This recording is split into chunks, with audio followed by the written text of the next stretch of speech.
largest fleet in the world today belongs not to a nation with a long maritime history, but rather to the world's dominant land power, the Soviet Union. This video ordnance program looks at the Soviet Navy, its warships, submarines, aircraft, and sailors.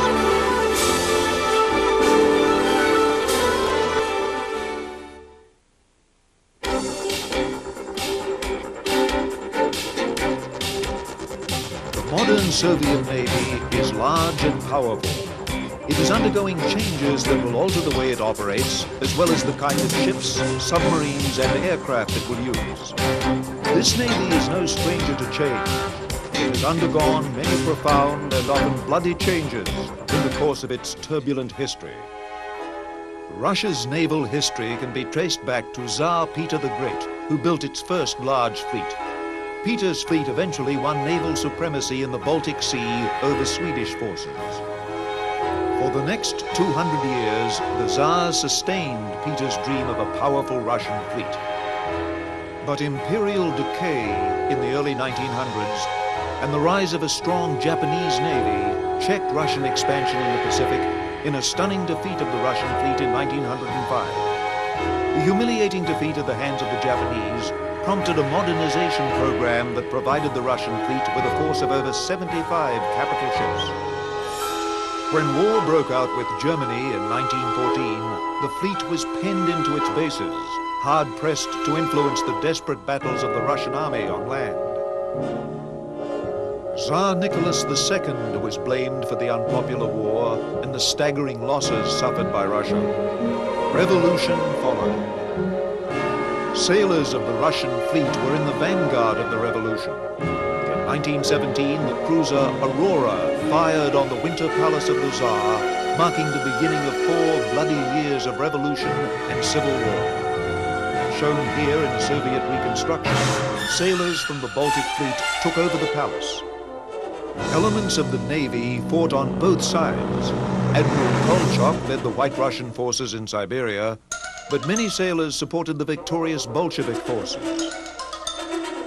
The fleet of the new Soviet state, renamed the Red Fleet, emerged from the war a shadow of the Tsarist Navy. The Navy's honored reputation as the revolution's vanguard was sullied by the mutiny of the Navy's Kronstadt garrison in 1921. The Communist Party mobilized its forces and crushed the revolt. No pity was shown to former comrades. Lenin came to distrust the Navy's leadership that survived, and he doubted the usefulness of a fleet that had known only defeat. The Navy's fortune changed yet again with Lenin's death in 1924 and Joseph Stalin's rise to power. By the early 1930s, a new Navy construction program began, emphasizing destroyers and submarines. Stalin's Navy focused on defending the coast of the Soviet Union. Japan's aggressive campaigns in Manchuria and China in the early 1930s worried the Kremlin. Stalin re-emphasized the role of the once powerful Pacific Fleet. But on the eve of the Second World War, the Red Fleet was still a coastal navy, though a large one, with more submarines than any other navy. In the midst of this ambitious construction program, the Navy was caught up in the madness of the purge.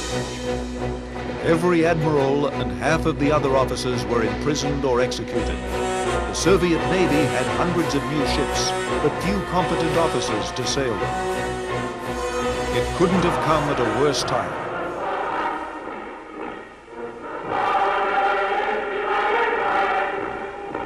Vor wenigen Monaten ein Riss in das Gefüge unserer einzigen Bewegung gekommen sei. From the first shots of the war, the Germans dominated the naval action in the Baltic Sea. Although the Soviet Union and Nazi Germany were allies at the start of the war, in 1941 Hitler turned on Stalin and invaded Russia. In a month, the German Navy had bottled up the Red Fleet. The massive Soviet fleet, 500 warships, 200 submarines, proved of little value. The fleet conducted several amphibious landings, but did not participate in a single major engagement. The Soviet Union suffered staggering losses in the war, with over 25 million deaths. The country was in ruins and the economy was devastated. But after the war, Stalin saw the Navy as a shield to prevent any further devastation to the Soviet Union. Another fleet-building program was started. Naval officers were placed into the ranks of the Communist Party elite, and recruiting increased. The fortunes of the Navy changed yet again with the death of Stalin in 1953. Khrushchev was less enamored of large capital ships than Stalin. Khrushchev will probably be best remembered for his statement that cruisers are great iron eaters, quote unquote. And having said that, he went out and cut up on the buildingways several Sverdlov-class heavy cruisers, saying that the future of the Soviet Navy was in submarines, aircraft, and smaller combatant ships. Ironically, he appointed as head of the Navy Admiral Gorshkov, who became the father of the big capital ship, high seas Soviet Navy. Sergei Gorshkov, an admiral at age 27 and veteran of many Black Sea amphibious landings during the war, was told to build a navy based on nuclear power, high technology, and missiles. His orders were clear: defend the Soviet state from seaborne threats. Admiral Gorshkov initially built small attack boats equipped with new cruise missiles to counter Western aircraft carriers.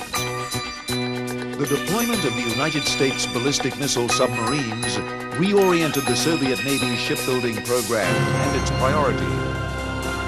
Large ships and submarines designed to find and kill Western submarines became top priority. The Soviet Navy today is the result of its turbulent history and the threats posed by Western navies.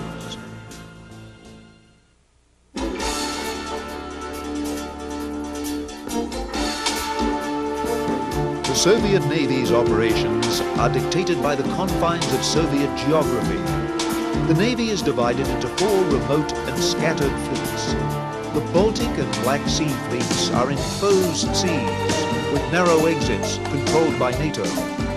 Only the Northern and Pacific fleets enjoy unrestricted access to the sea, and their northern locations, near the Arctic, constrains their operations in the winter months. Not surprisingly, the Soviet Union's military power has rested primarily with its land forces. The wartime missions of the Soviet Navy, and it is 4 wartime missions that one purchases a Navy, are of course primarily to field and protect the SSBN force, to ensure the adequacy of the Soviet second strike capability, if you will. The second mission of the Soviet Navy is to protect the Soviet Union from all threats which originate from seaward.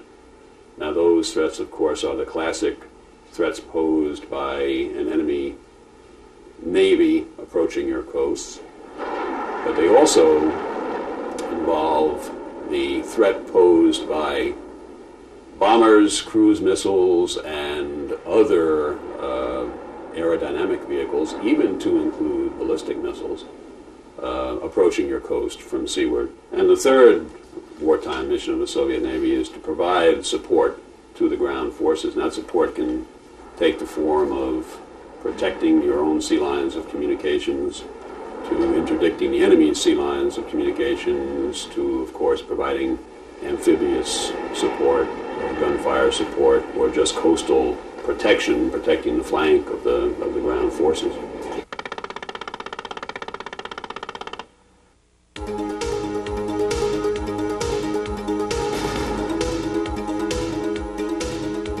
For more than 80 years, the Soviets have looked to submarines as the basis of their naval power, and it remains so today.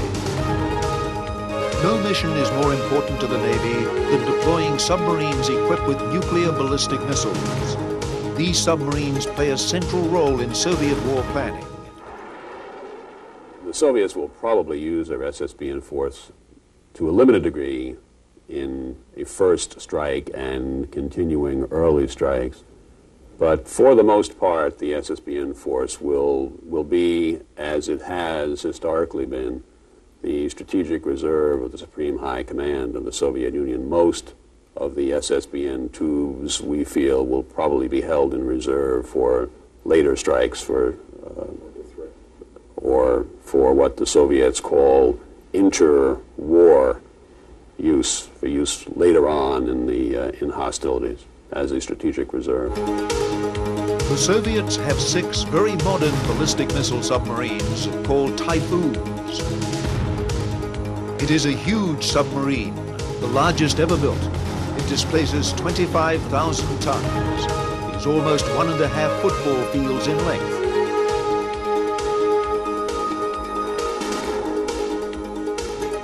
The Typhoon carries 20 ballistic missiles which can be launched from below the surface.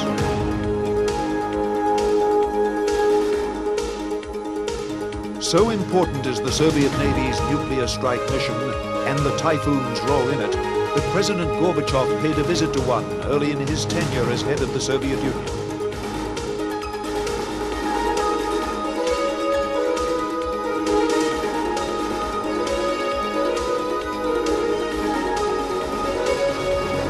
The Delta submarine, though an older design than Typhoon, still remains in service.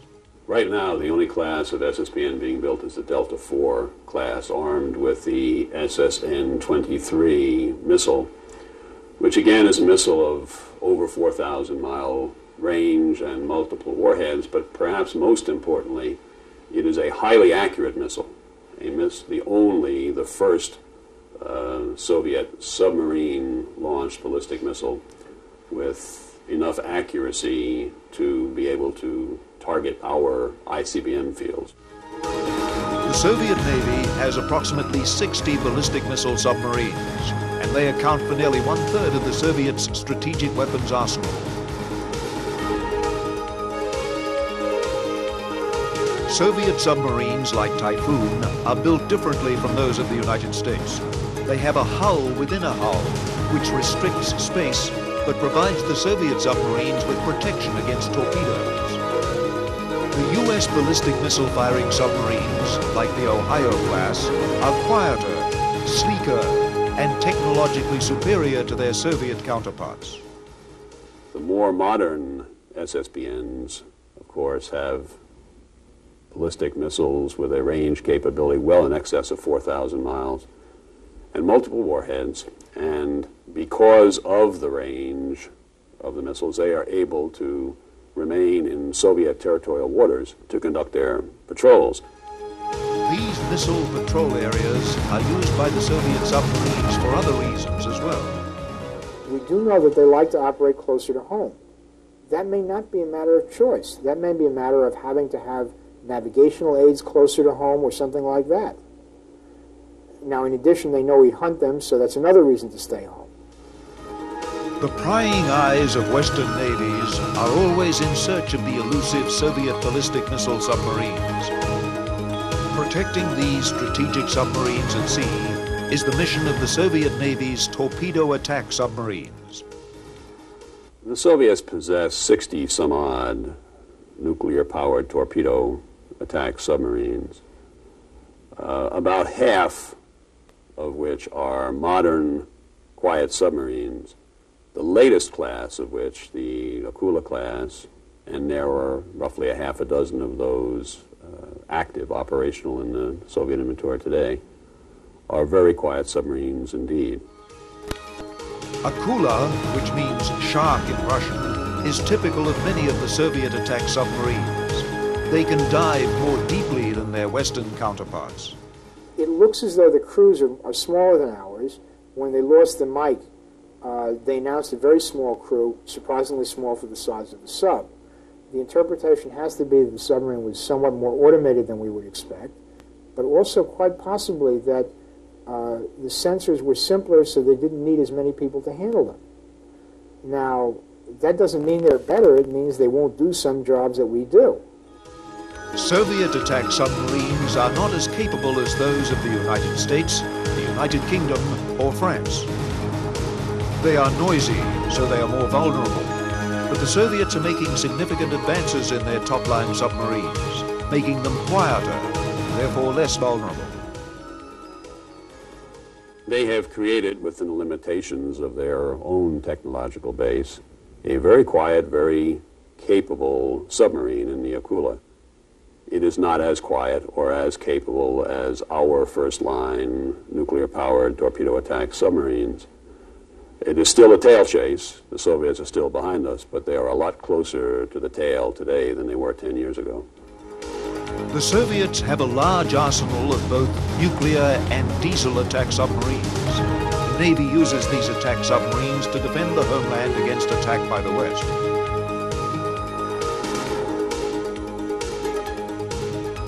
Their chief concern is the power of the U.S. ballistic missile and cruise missile submarines, which can attack the Soviet homeland.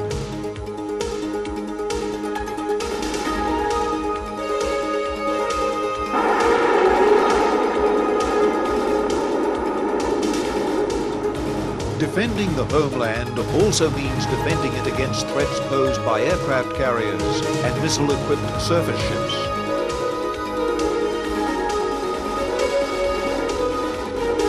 To accomplish this mission, the Soviet Union uses a variety of submarines, such as the Oscar missile attack submarine.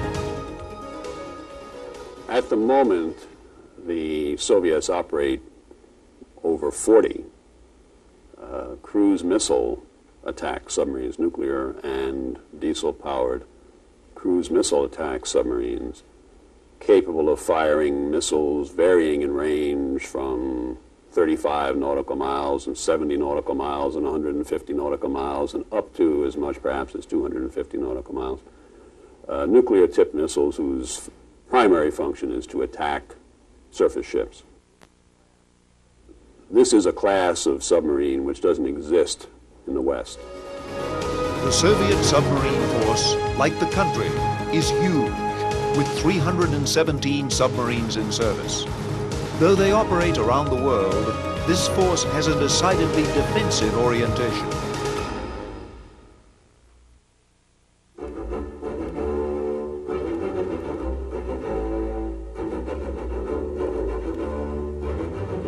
Though the fortunes of the surface ship have risen and fallen in the Soviet Navy, surface combatants have remained a very real part of the Red Fleet today. In the 1950s and early 60s, the Soviet surface fleet was characterized by smaller warships, many with guns, the more modern with missiles.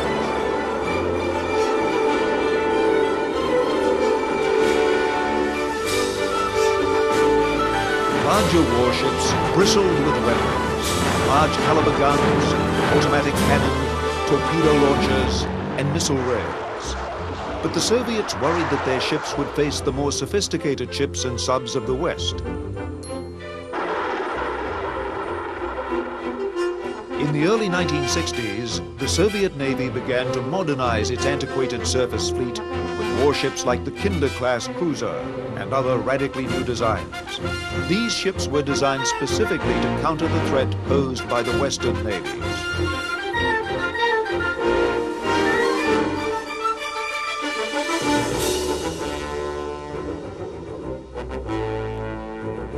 The Soviets built hundreds of ships at great cost.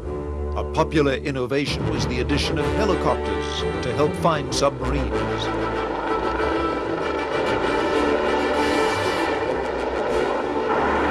Missile armament became standard for both anti-ship weaponry and for air defense. Defending the waters off the Soviet coast remains the primary mission of the Soviet Navy surface force today.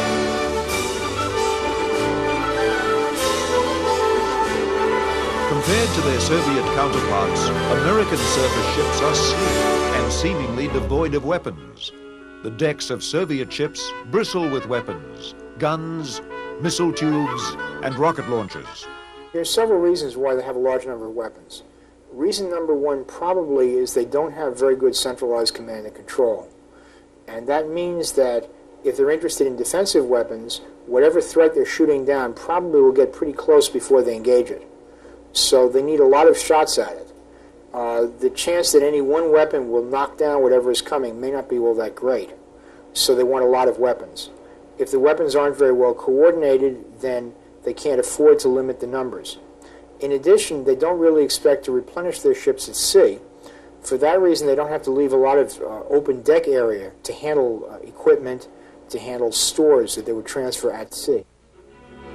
The U.S. Navy expects their weapons to work well every time they're required to fire. The Soviets expect less reliability from weapons and plan accordingly. The U.S. Navy exploits sophisticated computers to help control the ship's weapons, like missile launchers and anti-missile guns.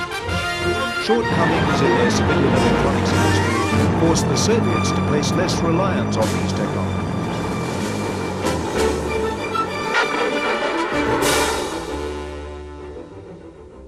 They will have a larger number of Gatling guns, but the fire control may be a lot more primitive. In fact, almost certainly is a lot more primitive. We will tend to expect to detect the target at much greater ranges, probably. They may find that they may detect fairly early, but it may take longer to assign a weapon to that target. Slava is typical of these ships. Slava is massive. Its weapons dominate the main deck, and it has a dazzling array of electronics. Although this is a visually impressive ship, Slava is not without its drawbacks. All the weapons topside crowded together would probably interfere with each other, and quite possibly explosions in one weapon would destroy others.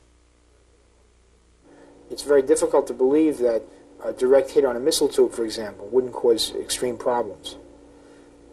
We don't know how good their command and control is, and that means that if it's as bad as we suspect, they might find it almost impossible to detect targets before they were hit, especially low flyers like exocets or harpoons.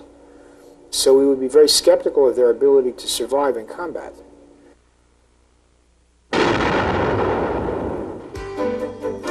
Slava's large anti-ship missiles use older external launch tubes. The more modern Kirov class uses vertical launchers, like their Western counterparts.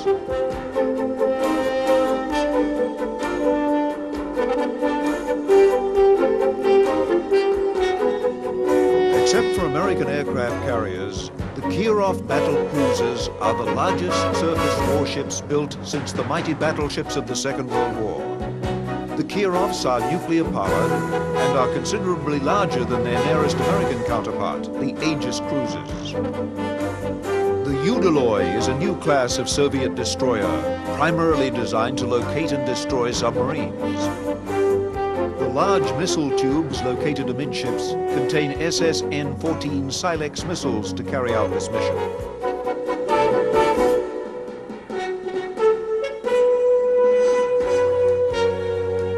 Udaloy class is protected from air attack with a layered defense system, including the new SA-N9 radar-guided missile and close-in gun systems.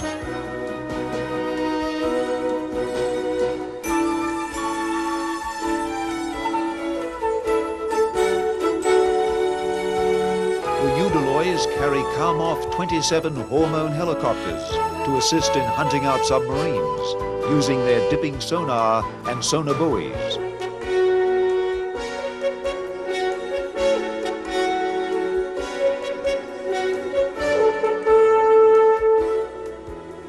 The Sovremeny is another new class of Soviet destroyer, but unlike the Udaloy class, it is intended primarily for anti-ship operations. The massive missile launch tubes mounted amidships carry the new SSN-22 Sunburn. This large cruise missile has a warhead nearly 4 times as large as that on the American Harpoon anti-ship missile. Air defense for the Sovremeny class is provided by the SA-N7 Gadfly, a missile very similar to the U.S. Navy's Standard missile. The production of 2 classes of destroyers simultaneously is characteristic of Soviet Navy planning. Weapons are tailored for a particular mission. They are not multi-function warships like their American counterparts, equally suited to anti-submarine or anti-ship warfare.